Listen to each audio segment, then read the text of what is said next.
They promised us financial freedom, a revolution that would liberate us from banks, governments, and the old guard of finance. But behind the glittering facade of cryptocurrency lies a world most investors never see. Welcome to the dark side of crypto. Picture this. You're scrolling through social media when you see it. A new coin that's supposedly going to the moon. Influencers are posting Lamborghinis. Everyone's getting rich. Everyone except you. So you buy in. What you don't know is that you've just become prey in one of the most sophisticated hunting grounds ever created. Let's start with the obvious predators, the scammers. Rug pulls where developers vanish overnight with millions. Fake exchanges that look legitimate until you try to withdraw your money. Romance scams where criminals court victims for months before draining their wallets. But the real darkness isn't in the obvious scams. It's in the system itself. Cryptocurrency was supposed to democratize finance, but instead it created the most unequal wealth distribution in human history. A tiny elite of early adopters and insiders control vast amounts of digital wealth, while retail investors fight over scraps. Market manipulation here makes Wall Street look like child's play. Whales coordinate massive buy and sell orders to trigger liquidations. Bots front-run your transactions in milliseconds. Social media influencers pump coins they've already loaded up on, then dump them on their followers. Then there's the environmental catastrophe. Bitcoin alone consumes more electricity than entire countries. We're literally burning the planet to maintain a distributed database that processes fewer transactions per second than a credit card network from the 1970s. The anonymity that crypto promised? It's a myth. Your every transaction is recorded forever on a public blockchain.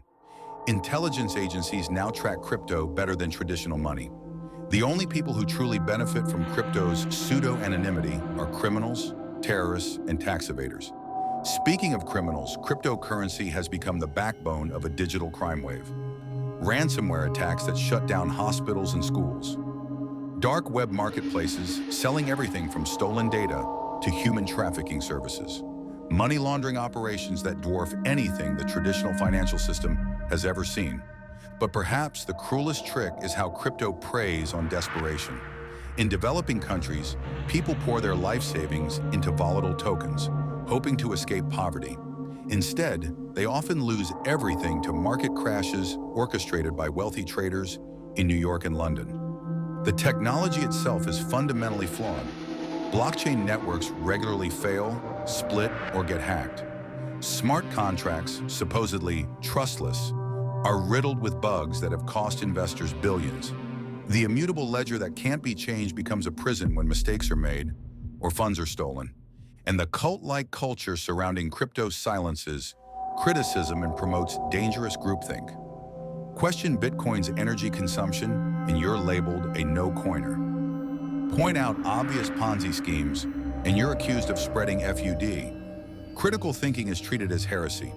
Financial institutions that once mocked crypto are now embracing it, not because they believe in the technology, but because they've figured out how to extract profits from the hype.